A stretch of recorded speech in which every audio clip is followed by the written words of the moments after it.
Good day. I hope that everyone is doing well today. It's a beautiful sunny day out. And to start off, I just wanted to mention that I am not a psychologist. I am just sharing some things that I have read and some other things that I have observed. Have you ever witnessed in a relationship this one spouse dominating and manipulating another spouse into doing what they want them to do or not want them to do? I hope you never do. I have been in a situation like that, and it's puts you in a rather awkward spot, and I just want to talk about a couple of things that relate to situations like that, especially when there is abuses involved. Now, normally it is the man who's the aggressor, but more and more we are seeing that the roles can be reversed now and then. And anyway,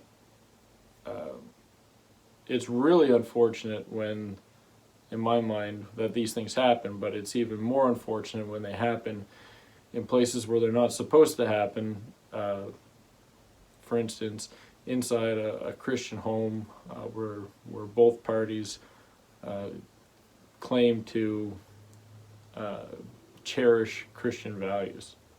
So I'm going to read a little section here. It's called Battered Woman Syndrome. Some of you may have heard of it before, some of you may not have, but this is what it is, and I'll read it here.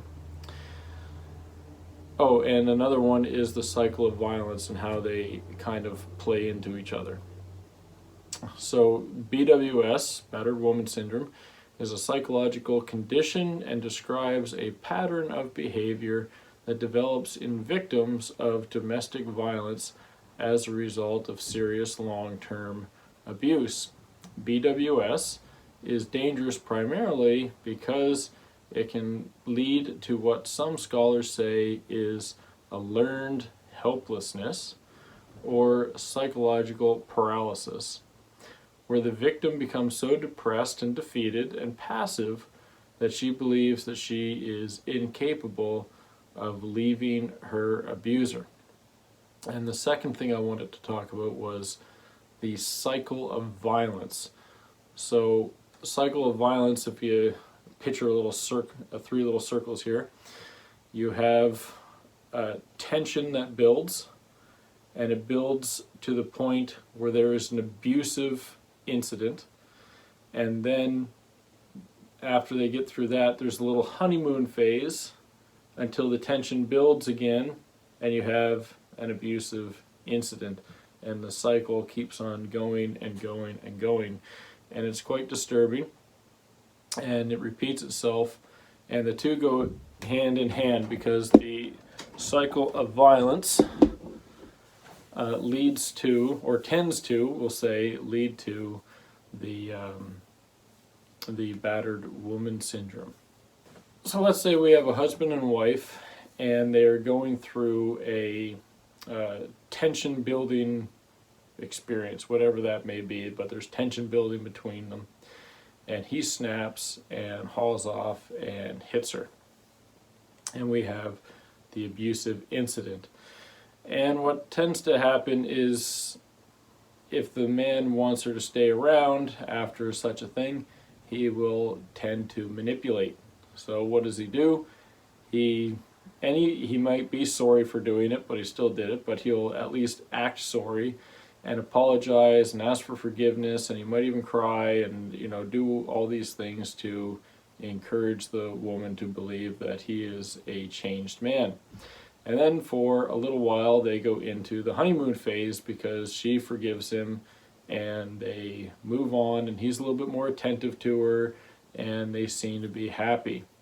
And they might be a little bit happy on the surface of things, but as soon as another tension building event takes place, the cycle can there's another abusive incident, and then he'll do the same thing, apologize and say sorry and all these things, and they'll go back into the honeymoon phase again, and the cycle continues. After this happens enough times, we have usually we'll have then the woman becoming very depressed and things, and they get passive, and they'll try not to do anything that causes him to snap. And it's bad enough when this happens in the secular community, but when it happens within the community of the believers in God, it's really quite disturbing to me.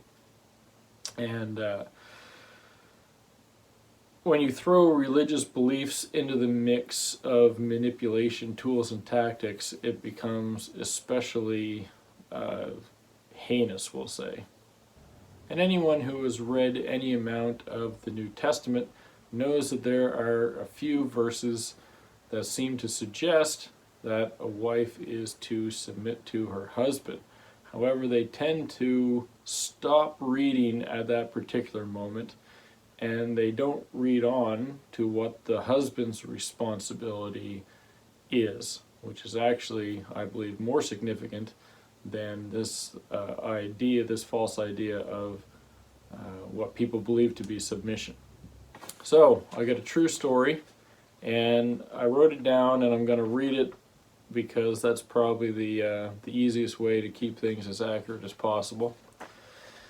So, I actually overheard a verbally, physically, and spiritually abusive Christian husband tell his wife that it's easier to love a submissive woman, and that a woman should submit to a man even if that man is evil. So that, my friends, is what we refer to as spiritual abuse and manipulation perfected. Imagine the nerve of putting the blame for his abusive behavior onto his wife, making her the one at fault. And at the same time, he's saying that his love for her is conditional to her behavior, and to top it off, manipulating the Word of God for a nefarious purpose. It's rather vile, actually. Now, there is a verse that does say that a believer, of whether they are the husband or the wife, may have an influence on their spouse who would not be a believer, to the point and lead them to Christ through their example. So the good conduct of a husband may lead an unbelieving wife to believe in God, and a believing wife may lead an unbelieving husband to believe in God through their good conduct. And I'm not saying that a woman is to tolerate abuse. Let's not go there. I'm not saying that. But I'm also not advocating for divorce in these things. Much preferable would be that the offending spouse would be seeking to allow God to make the changes in his life through God's grace, so that they may enjoy a wonderful marriage, and that the spouse would be happy not living with an abusive, manipulating individual. But don't think that you as a victim should allow this to happen.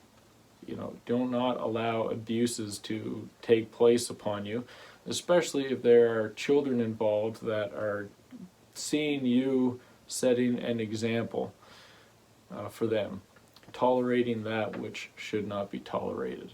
And I want to bring up a lady in the Bible named Abigail as an example of a wife doing the right thing even though she was not submitting to what she knew her husband would be wanting. So Abigail was married to an evil man, and his name was Nabal.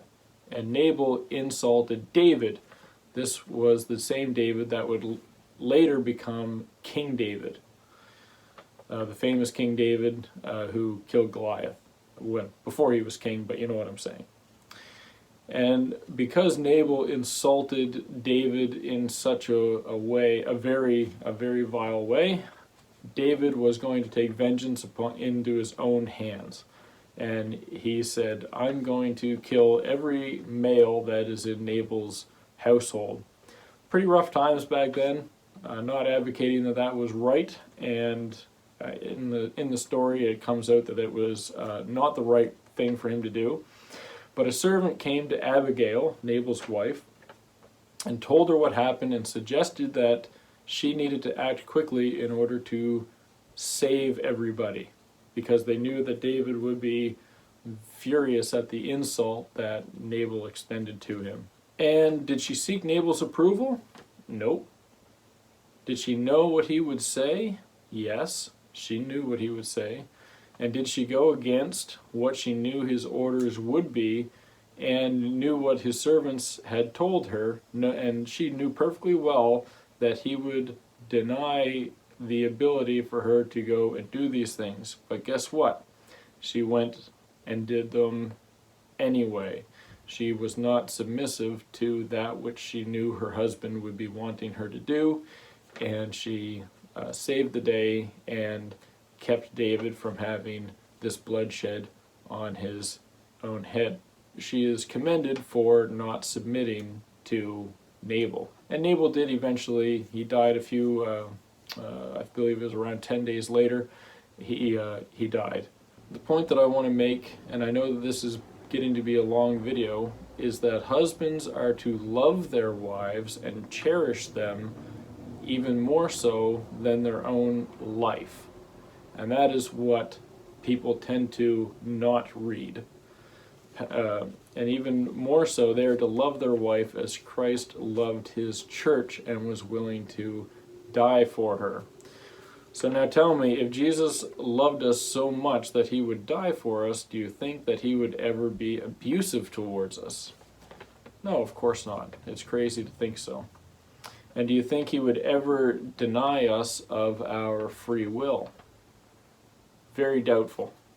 In fact, he died so that we would have the freedom to even choose whether or not we wanted to be with him or not. He gave us the ultimate freedom, and if we are husbands that are proper, we should also extend to our wives the freedom to make their own decisions in regards to special things in their life.